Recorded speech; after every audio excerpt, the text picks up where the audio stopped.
Hello friends, आप सभी का अपने एच डी एस ट्यूटोरियल पर स्वागत है। तो जेकपोट क्लास 8 का फाइनल एग्जाम 16 मार्च को है। 16 मार्च को ही सभी सब्जेक्ट का एग्जाम हो जाएगा। एक ही दिन में सुबह से लेकर शाम तक एग्जाम होगा। अभी से ही आप लोग मन लगा कर पढ़ना शुरू कीजिए, सभी इंपॉर्टेंट क्वेश्चन को याद कर लीजिए, जिससे कि आपका अच्छा नंबर आएगा। आप लोगों का पेपर 1 में लैंग्वेज पेपर होगा, हिंदी इंग्लिश का होगा। पेपर 2 में देखिए, ये पेपर 2 गणित विज्ञान सामाजिक विज्ञान होगा। और पेपर 3 में आप लोगों का संस्कृत का एडिशनल सब्जेक्ट, अगर एडिशनल सब्जेक्ट उर्दू है तो उर्दू, संस्कृत है तो संस्कृत। पेपर 3 में एडिशनल सब्जेक्ट का एग्जाम होगा। तो इस वीडियो में मैं आप लोगों को साइंस यानी कि विज्ञान का वायरल इंपॉर्टेंट क्वेश्चन बताने वाला हूँ। सभी क्वेश्चन बहुत ज़्यादा इंपॉर्टेंट है, वेरी वेरी वेरी इंपॉर्टेंट है। अच्छी तरीके से सभी क्वेश्चन को याद कर लीजिएगा। 16 मार्च 2024 के लिए वायरल इंपॉर्टेंट क्वेश्चन है, वेरी वेरी इंपॉर्टेंट क्वेश्चन है। अपने सभी दोस्तों के साथ वीडियो को शेयर कर दीजिएगा ताकि उन्हें भी इस वीडियो का लाभ हो सकेगा। आप लोगों का 50 एमसीक्यू क्वेश्चन पूछा जाएगा। ओएमआर शीट पर एग्जाम होगा, और ओएमआर शीट पर कैसे एग्जाम देना है, क्या गलती नहीं करना है, इस पर भी मैंने आप लोगों के लिए वीडियो बना दिया है। नीचे डिस्क्रिप्शन में आपको लिंक मिल जाएगा। और बाकी सब का भी वायरल इंपॉर्टेंट क्वेश्चन आपको नीचे डिस्क्रिप्शन में लिंक में दे दूंगा, जाकर जरूर देख लीजिएगा। तो चलिए बिना देर के हम लोग क्वेश्चन की ओर बढ़ते हैं। सभी क्वेश्चन बहुत ज़्यादा इंपॉर्टेंट है, याद कर लीजिएगा। देखिए साइंस 51 से 100 नंबर तक साइंस रहेगा आप लोगों का क्वेश्चन। देखिए पहला क्वेश्चन है, गेहूं की रस्ट किसके कारण होती है। इंपॉर्टेंट क्वेश्चन है। देखिए गेहूं की रस्ट किसके कारण होती है। पहला ऑप्शन है जीवाणु, दूसरा कवक, तीसरा विषाणु, चौथा प्रोटोजोआ। तो चलिए कमेंट कीजिए, जल्दी जल्दी कमेंट कीजिए क्या सही आंसर होना चाहिए। तो इसका सही आंसर होगा ऑप्शन नंबर दूसरा, कवक। रस्ट जो होता है गेहूं की रस्ट, वो कवक के कारण होता है। अब बढ़ते हैं नेक्स्ट अगला क्वेश्चन की ओर। सेकेंड नंबर, या आप कर सकते हैं 52 नंबर। देखिए सूक्ष्म जीव कहाँ पाए जाते हैं। सूक्ष्म जीव कहाँ पाए जाते हैं। पहला ऑप्शन है जल, दूसरा वायु, तीसरा मिट्टी, चौथा इनमें से सभी। तो चलिए आप लोग कमेंट करके बताइए कि 52 नंबर का क्या सही आंसर होगा। सूक्ष्म जीव कहाँ पाए जाते हैं, आप लोग नीचे कमेंट कीजिएगा। ठीक है, अगर किनको नहीं पता है तो कमेंट चेक कीजिएगा, पता चल जाएगा। और कमेंट को लाइक भी कर दीजिएगा आप लोग। तो चलिए अब बढ़ते हैं नेक्स्ट अगला क्वेश्चन की ओर। अगला क्वेश्चन देखिए, आप लोगों का फाइनल एग्जाम में इस तरीके से हिंदी इंग्लिश दोनों में क्वेश्चन रहेगा। आप जिसमें सुविधा होता है आपको उसमें पढ़ लीजिएगा क्वेश्चन। देखिए 53 नंबर, जीवाणु एवं कवकों के द्वारा अपघटित होने वाले पदार्थ कहलाते हैं। पहला ऑप्शन है जैव निम्नीकरणीय, दूसरा जैव अनिम्नीकरणीय, तीसरा संश्लेषित रेशे, चौथा अपघटक। तो इसका सही आंसर हो जाएगा ऑप्शन नंबर पहला, जैव निम्नीकरणीय। इसका आप लोग याद कर लीजिएगा, इंपॉर्टेंट क्वेश्चन है। अब बढ़ते हैं नेक्स्ट अगला क्वेश्चन की ओर। अगला क्वेश्चन है 54 नंबर। देखिए सोडियम को किसमें डुबो कर रखा जाता है। बहुत ही ज़्यादा इंपॉर्टेंट क्वेश्चन है, वेरी वेरी इंपॉर्टेंट क्वेश्चन है। सोडियम को किसमें डुबो कर रखा जाता है। पहला ऑप्शन है जल में, दूसरा मिट्टी का तेल में, तीसरा अल्कोहल में, चौथा इनमें से सभी। तो इसका सही आंसर हो जाएगा ऑप्शन नंबर दूसरा, मिट्टी का तेल में। मिट्टी का तेल में सोडियम को डुबो कर रखा जाता है, याद कर लीजिएगा इसको। अब बढ़ते हैं नेक्स्ट अगला क्वेश्चन की ओर। 55 नंबर, किसी पदार्थ के दहन का सहायक पदार्थ है। किसी पदार्थ के दहन का सहायक पदार्थ कौन है। पहला ऑप्शन है कार्बन, दूसरा ऑक्सीजन, तीसरा जल, चौथा कार्बन डाइऑक्साइड। तो इसका सही आंसर हो जाएगा ऑप्शन नंबर दूसरा, ऑक्सीजन सहायक पदार्थ। बिना ऑक्सीजन का आग भी नहीं पकड़ेगा। अब बढ़ते हैं नेक्स्ट अगला क्वेश्चन की ओर। 56 नंबर का क्वेश्चन देखिए, बर्फ पर चलने पर आप फिसल जाएंगे क्योंकि। बर्फ पर अगर लोग चलेंगे तो फिसल कर गिर जाएंगे, क्यों। पहला ऑप्शन है घर्षण अधिक होगा, दूसरा घर्षण कम होगा, तीसरा असावधानी के कारण, तीसरा ऑप्शन है असावधानी के कारण, चौथा इनमें से कोई नहीं। तो चलिए इसका कमेंट कीजिए, आंसर क्या सही आंसर होना चाहिए। इसका सही आंसर हो जाएगा ऑप्शन में दूसरा, घर्षण कम होने के कारण बर्फ में हम लोग फिसल कर गिर जाएंगे। अब बढ़ते हैं नेक्स्ट अगला क्वेश्चन की ओर। 57 नंबर, किसी वस्तु की माध्य स्थिति के आगे पीछे होने वाली गति को क्या कहते हैं। पहला ऑप्शन है ध्वनि, दूसरा घंटी, तीसरा कंपन, चौथा यंत्र। तो इसका सही आंसर हो जाएगा ऑप्शन नंबर तीसरा, कंपन कहते हैं। इसका आप लोग याद कर लीजिएगा, इंपॉर्टेंट क्वेश्चन है।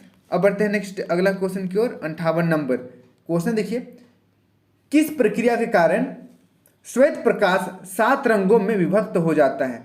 पहला ऑप्शन है विक्षेपण प्रक्रिया, दूसरा परावर्तन प्रक्रिया, तीसरा अपवर्तन, और चौथा इनमें से सभी। तो चलिए जल्दी से कमेंट कीजिए, इसका सही आंसर क्या होना चाहिए। तो इसका सही आंसर होगा ऑप्शन नंबर पहला, विक्षेपण के कारण।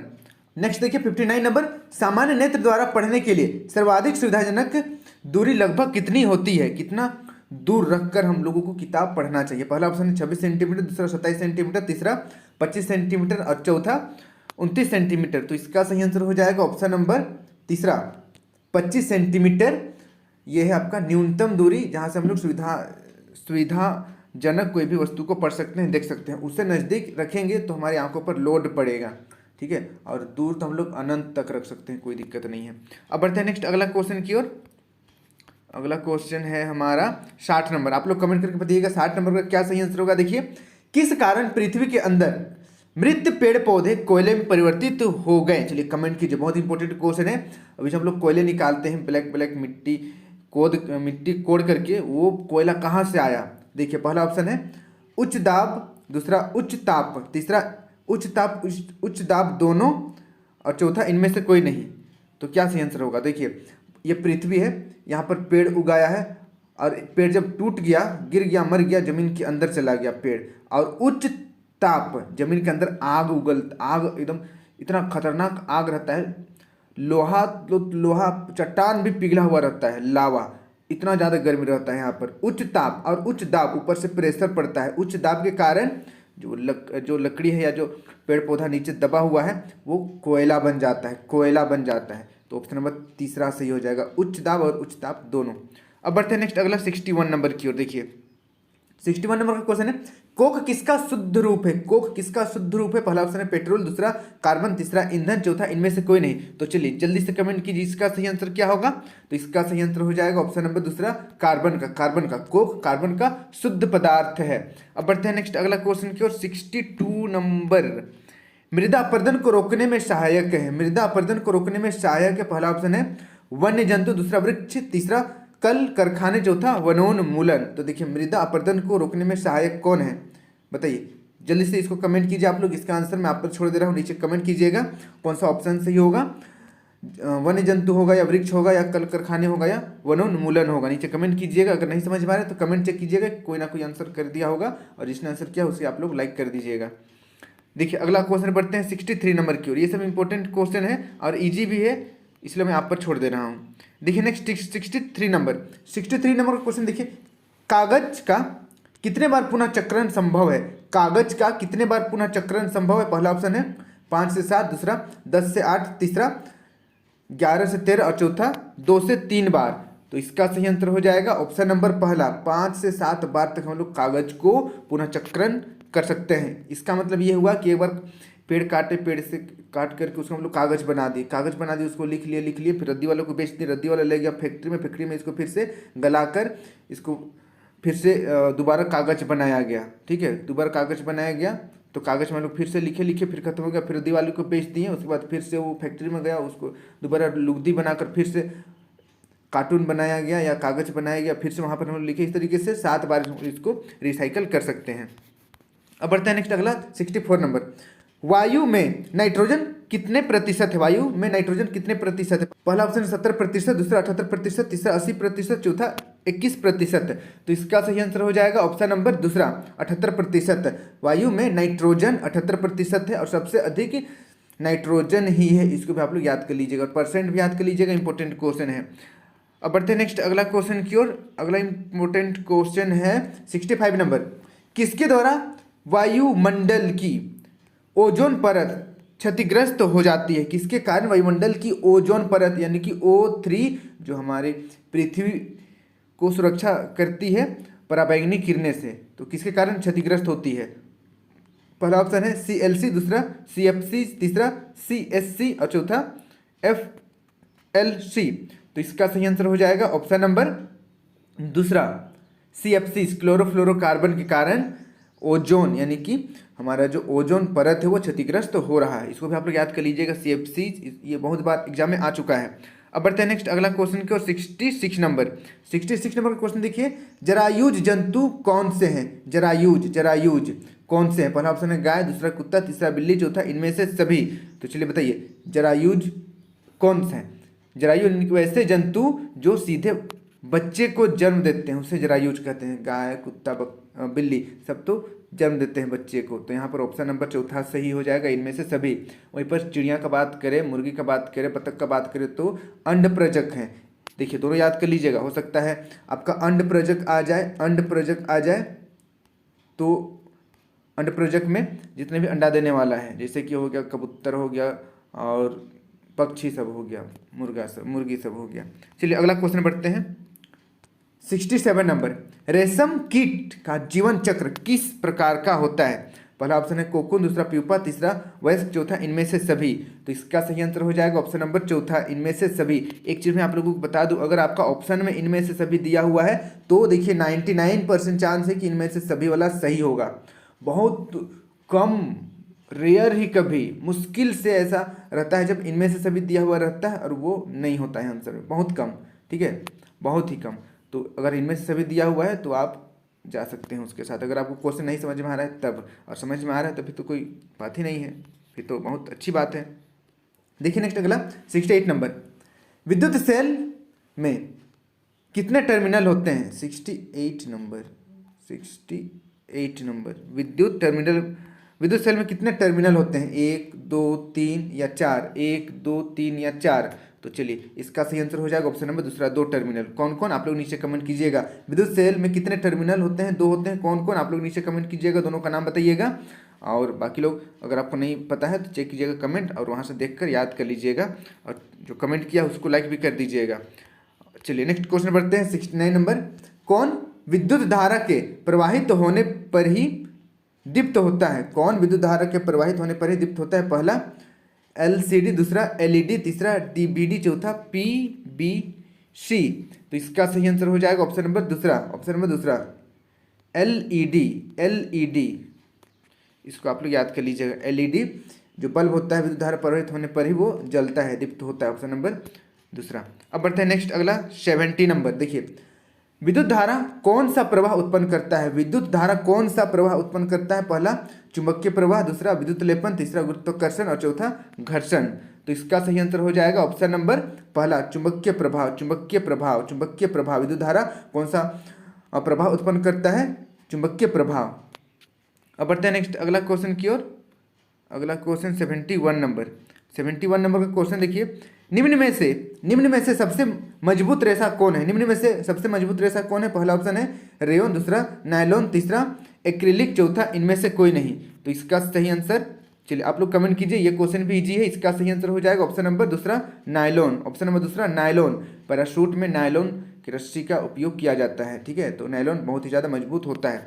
अब बढ़ते हैं नेक्स्ट अगला 72 नंबर, 72 नंबर। देखिए प्लास्टिक जो आग का विरोध कर सकता है वह है, प्लास्टिक जो आग का विरोध कर सकता है वह है। पहला ऑप्शन है बेकेलाइट, दूसरा मेलामाइट, तीसरा पीवीसी और चौथा इनमें से सभी। तो इसका सही आंसर हो जाएगा ऑप्शन नंबर दूसरा मेलामाइट। यहाँ पर देखिए इनमें से सभी दिया हुआ है लेकिन मेलामाइट सही आंसर होगा। तो हर एक समय इनमें से सभी नहीं होता है, लेकिन ज़्यादातर चांसेस रहता है, ज़्यादातर समय इनमें से सभी दिया हुआ रहता है, ठीक है, आंसर में। लेकिन यहाँ पर प्लास्टिक जो आग का विरोध करता है उसका नाम है मेलामाइट, मेलामाइट, मेलामाइट, याद कर लीजिएगा, मेलामाइट। अब बढ़ते हैं नेक्स्ट अगला 73 नंबर, पॉलिस्टर की सामान्य किस्म है, पॉलिस्टर की सामान्य किस्म है। पहला ऑप्शन है टेरिलीन, दूसरा पॉलीमर, तीसरा पहला और दूसरा दोनों, चौथा इनमें से कोई नहीं। तो ये क्वेश्चन भी इंपॉर्टेंट है, ऑप्शन नंबर पहला सही हो जाएगा टेरिलीन, टेरिलीन, टेरिलीन पॉलिस्टर की सामान्य किस्म है, याद कर लीजिएगा इसको, इंपॉर्टेंट क्वेश्चन है। अब बढ़ते हैं नेक्स्ट अगला 74 नंबर, परावर्तन कोण किसे कहते हैं? परावर्तन कोण किसे कहते हैं? जल्दी से कमेंट कीजिए। पहला ऑप्शन है परावर्तित किरण, दूसरा अभिलंब, तीसरा परावर्तित किरण और अभिलंब के बीच का कोण, और चौथा इनमें से कोई नहीं।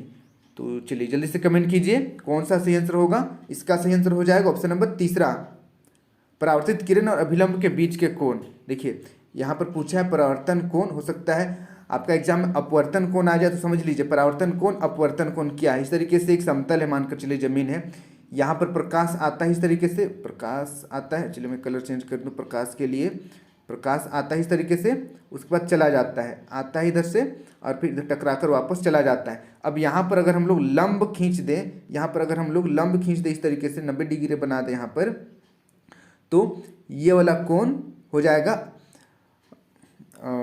आपतित कोण, और ये वाला हो जाएगा आपका परावर्तित कोण, ठीक है, ये वाला। ये वाला हो जाएगा परावर्तित होने, यानी कि परावर्तित होकर जा रहा है, तो इसका आप लोग याद कर लीजिएगा। ये वाला हो गया अभिलंब, जहाँ पर मैं मोटा कर रहा हूँ ये अभिलंब हो गया, और ये हो गया आपका परावर्तित किरण, और बीच का कोण को परावर्तन कोण कहते हैं। चलिए अब बढ़ते हैं नेक्स्ट 75 नंबर। चमकीला पिंड कौन से होते हैं? चमकीला पिंड कौन से होते हैं? चंद्रमा होते हैं, तारे होते हैं, पहला दूसरा दोनों, या इनमें से कोई नहीं? चलिए जल्दी से बताइए, कमेंट कीजिए। चमकीला पिंड कौन से होते हैं? चमकीला पिंड, तो इसका सही आंसर होना चाहिए चमकीला। तो वैसे चंद्रमा भी चमकता है, लेकिन वो खुद का उसका प्रकाश है नहीं, तारा का खुद का प्रकाश होता है। तो आप लोग इसका क्या सही आंसर करना चाहते हैं नीचे कमेंट कर दीजिएगा, ठीक है। चमकीला पिंड कौन से होते हैं? एक चीज़ बता दूं आप लोगों को कि चंद्रमा का खुद का प्रकाश तो होता नहीं है, लेकिन वो चमकता है क्योंकि सूर्य का प्रकाश वहाँ पर आता है, फिर हमारे आंखों तक आता है, इसीलिए। बाकी तारे तो चमकते हैं। तो 75 नंबर आप लोग कमेंट कीजिएगा क्या सही आंसर होगा। अब बढ़ते हैं नेक्स्ट, अगला 76 नंबर देखिए। मानव कान की श्रव्यता परास, बहुत ज़्यादा इंपॉर्टेंट क्वेश्चन है, वेरी इंपॉर्टेंट क्वेश्चन है, वेरी इंपॉर्टेंट क्वेश्चन है, याद कर लीजिएगा। मानव कान की श्रव्यता परास, पहला ऑप्शन है 20 हर्ट्ज टू 200 हर्ट्ज, दूसरा ऑप्शन है 20 हर्ट्ज टू 20,000 हर्ट्ज, तीसरा ऑप्शन है 20 हर्ट्ज से लेकर 2,000 हर्ट्ज, और चौथा इनमें से कोई नहीं। तो इसका सही आंसर हो जाएगा ऑप्शन नंबर दूसरा, 20 हर्ट्ज से 20,000 हर्ट्ज तक श्रव्यता परास होता है। इतना हर्ट्ज का साउंड को हम लोग सुन सकते हैं। इससे ऊपर का सुनेंगे तो कान फट जाएगा, नीचे का सुनेंगे तो हम लोगों को सुनाई ही नहीं देगा। अब बढ़ते हैं नेक्स्ट अगला क्वेश्चन की ओर, 78 नंबर देखिए। ध्वनि की प्रबलता की माप की जाती है। ध्वनि की प्रबलता की माप किससे की जाती है? पहला ऑप्शन है जूल से, दूसरा डेसिबल से, तीसरा पास्कल से, चौथा न्यूटन से। तो ये क्वेश्चन भी इंपॉर्टेंट है, जल्दी से कमेंट कीजिए क्या सही आंसर होगा। डेसिबल में इसका सही आंसर हो जाएगा ऑप्शन नंबर दूसरा। ध्वनि की प्रबलता डेसिबल में मापा जाता है। अब बढ़ते हैं नेक्स्ट अगला क्वेश्चन की ओर, 78 नंबर का क्वेश्चन है, प्राकृतिक आवास का वन्य प्राणी संरक्षण किया जाता है। प्राकृतिक आवास का वन्य प्राणी संरक्षण किया जाता है। पहला ऑप्शन है अभ्यारण्य में, दूसरा राष्ट्रीय उद्यान में, तीसरा जीवमंडल संरक्षित क्षेत्र में, चौथा इनमें से सभी। तो इसका सही आंसर हो जाएगा ऑप्शन नंबर पहला अभ्यारण्य में प्राकृतिक आवास का वन्य प्राणी संरक्षण किया जाता है। अब बढ़ते हैं नेक्स्ट 79 नंबर का क्वेश्चन है, भारत में राष्ट्रीय उद्यान की कुल संख्या है। भारत में राष्ट्रीय उद्यान की कुल संख्या 10 है, 20 है, 77 है या 55 है। तो इसका सही आंसर हो जाएगा ऑप्शन नंबर तीसरा, 77 है। इसका आप लोग याद कर लीजिएगा। भारत में राष्ट्रीय उद्यान की कुल संख्या है 77, इसका आप लोग याद कर लीजिएगा, इंपॉर्टेंट क्वेश्चन है। अब बढ़ते हैं नेक्स्ट अगला 80 नंबर। काला सोना कहा जाता है। काला सोना किसे कहा जाता है? बहुत इंपॉर्टेंट क्वेश्चन है, वेरी इंपॉर्टेंट क्वेश्चन है, और इस पर काफ़ी बच्चे गलती करते हैं। क्या गलती करते हैं वो भी मैं आप लोगों को बताऊंगा। पहला ऑप्शन देखिए कोयला, दूसरा कोक, तीसरा पेट्रोलियम, चौथा इनमें से सभी। तो काफ़ी सारे बच्चे ऐसे हैं जो कोयला को काला सोना मानते हैं, लेकिन ये गलत है। ऑप्शन नंबर तीसरा बिल्कुल सही हो जाएगा, पेट्रोलियम को काला सोना कहा जाता है। इसको आप लोग याद कर लीजिएगा। अब बढ़ते हैं नेक्स्ट अगला क्वेश्चन की ओर, 81 नंबर का क्वेश्चन है, चट्टानों पर चढ़ने हेतु रस्से बनाए जाते हैं। किसका रस्सा बनाया जाता है? किसका रेशा मजबूत रहता है? पहला ऑप्शन है रेयान का, दूसरा कपास का, तीसरा नायलॉन का, चौथा जूट का या जूट से। तो इसका सही आंसर हो जाएगा ऑप्शन नंबर तीसरा, नायलॉन का, क्योंकि नायलॉन का रेशा मजबूत रहता है, इसलिए चट्टानों पर चढ़ने के लिए नायलॉन का रस्सी बनाया जाता है, और पैराशूट का भी रस्सी नायलॉन से बनाया जाता है। मैंने पहले ही आप लोगों को बता दिया है। अब बढ़ते हैं नेक्स्ट अगला 82 नंबर की ओर। 82 नंबर का क्वेश्चन है, एक ईंधन नहीं है। पहला मृदा, दूसरा सीएनजी, तीसरा एलपीजी, चौथा बायोगैस है। तो ईंधन आग किस में नहीं पकड़ता है? मिट्टी में। अगर मिट्टी में पकड़ता आग, फिर तो पूरा पृथ्वी में ही आग लग जाता है। तो ऑप्शन नंबर पहला सही हो जाएगा। ईंधन नहीं है, मृदा, ऑप्शन नंबर पहला सही हो जाएगा। अब बढ़ते हैं नेक्स्ट अगला 83 नंबर का क्वेश्चन है, निम्न में कौन सा घोल विद्युत का सुचालक है? पहला ऑप्शन है नींबू का रस, दूसरा नल का पानी, तीसरा सिरका, चौथा खाद्य तेल। तो इसका सही आंसर हो जाएगा ऑप्शन नंबर पहला, नींबू का रस, नींबू का रस विद्युत का सुचालक है। वैसे देखा जाए तो नल का पानी विद्युत का सुचालक है। निम्नलिखित में कौन सा घोल विद्युत का सुचालक है? देखा जाए तो नल का पानी भी सुचालक है, नींबू का रस भी सुचालक है। तो चलिए, खैर यहाँ पर नींबू का रस ज़्यादा अच्छा सुचालक रहेगा। ठीक है, अब बढ़ते हैं नेक्स्ट अगला क्वेश्चन की ओर। अगला क्वेश्चन की ओर 84 नंबर। कौन सी गैस अत्यंत विषैली है? कौन सी गैस अत्यंत विषैली है? कौन सी गैस अत्यंत विषैली है? CO2, नाइट्रोजन, कार्बन मोनोऑक्साइड, चौथा मीथेन। तो इसका सही आंसर हो जाएगा ऑप्शन नंबर तीसरा, कार्बन मोनोऑक्साइड।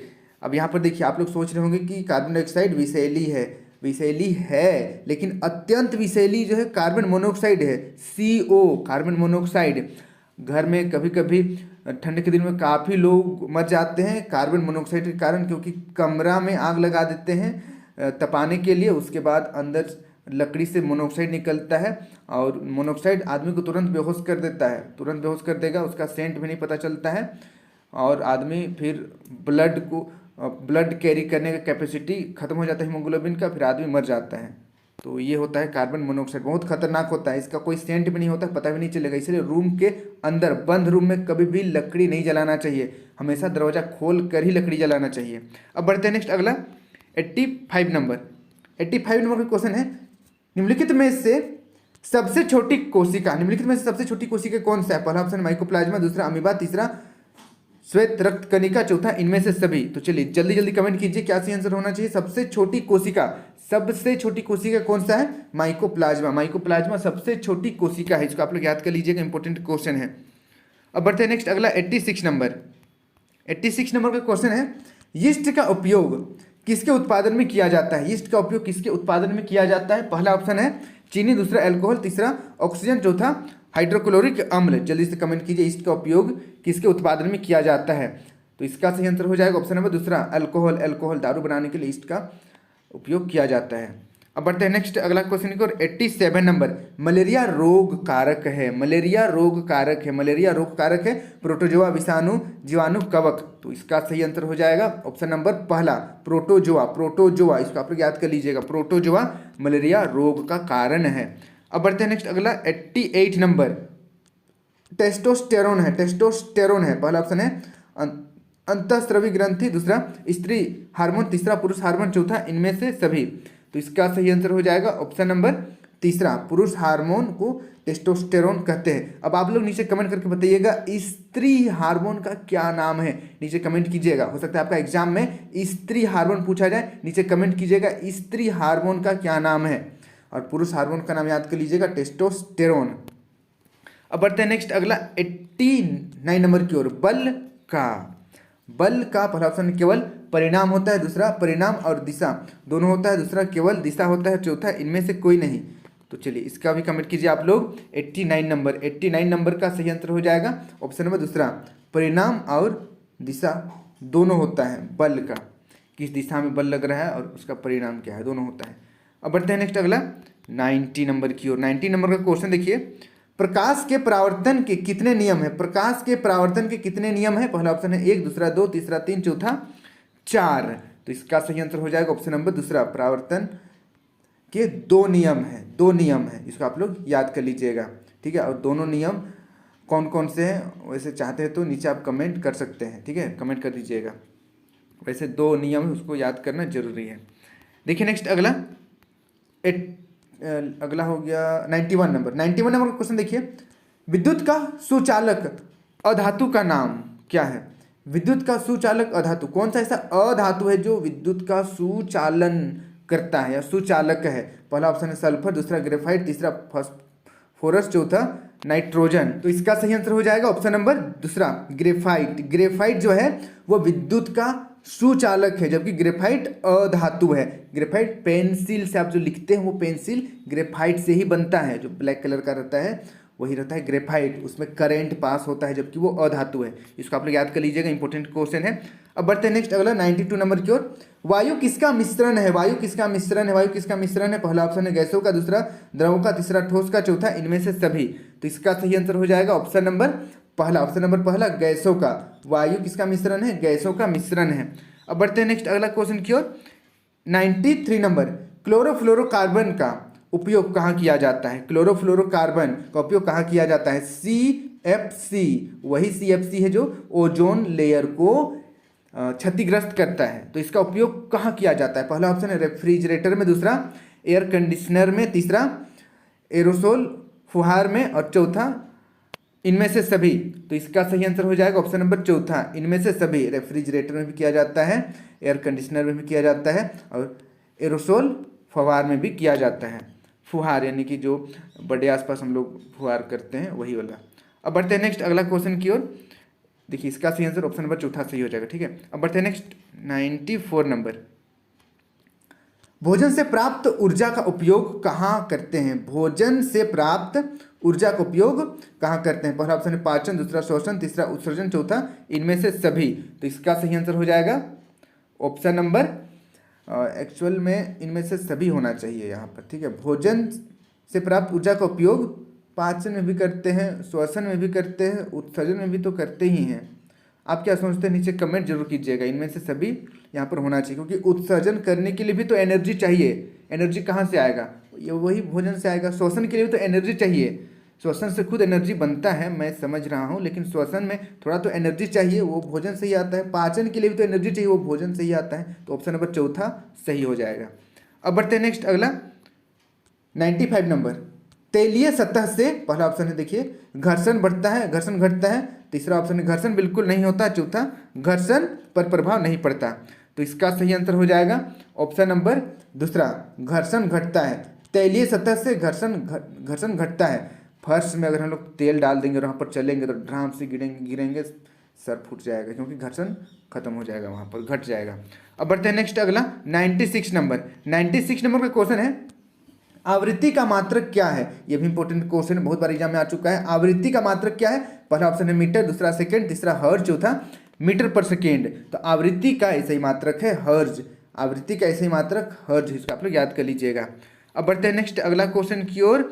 97 नंबर, पृथ्वी के अचानक कंपन को कहते हैं। पृथ्वी है, पृथ्वी अचानक कंपन करने लगती है, उसको क्या कहते हैं, पहला ऑप्शन है भूकंप, दूसरा तड़ित, तीसरा पहला दूसरा दोनों, चौथा इनमें से कोई नहीं। तो इसका सही आंसर हो जाएगा ऑप्शन नंबर पहला, भूकंप कहते हैं। पृथ्वी के अंदर बड़ा बड़ा चट्टान है जो हिलते डुलते रहता है, आपस में कभी कभी टकरा जाता है एक दूसरे से, तो भूकंप आता है। अब बढ़ते हैं नेक्स्ट अगला 98 नंबर, समाप्त होने वाला प्राकृतिक संसाधन है। कौन सा ऐसा प्राकृतिक संसाधन है जो कभी ना कभी समाप्त हो जाएगा, पहला ऑप्शन है वायु, वायु समाप्त नहीं होगा, भले वायु गंदा हो जाएगा अलग बात है, समाप्त नहीं होगा। सूर्य का प्रकाश, ये भी समाप्त नहीं होगा। खनिज, खनिज समाप्त हो जाएगा, खनिज समाप्त हो जाएगा। ऑप्शन नंबर तीसरा बिल्कुल सही हो जाएगा।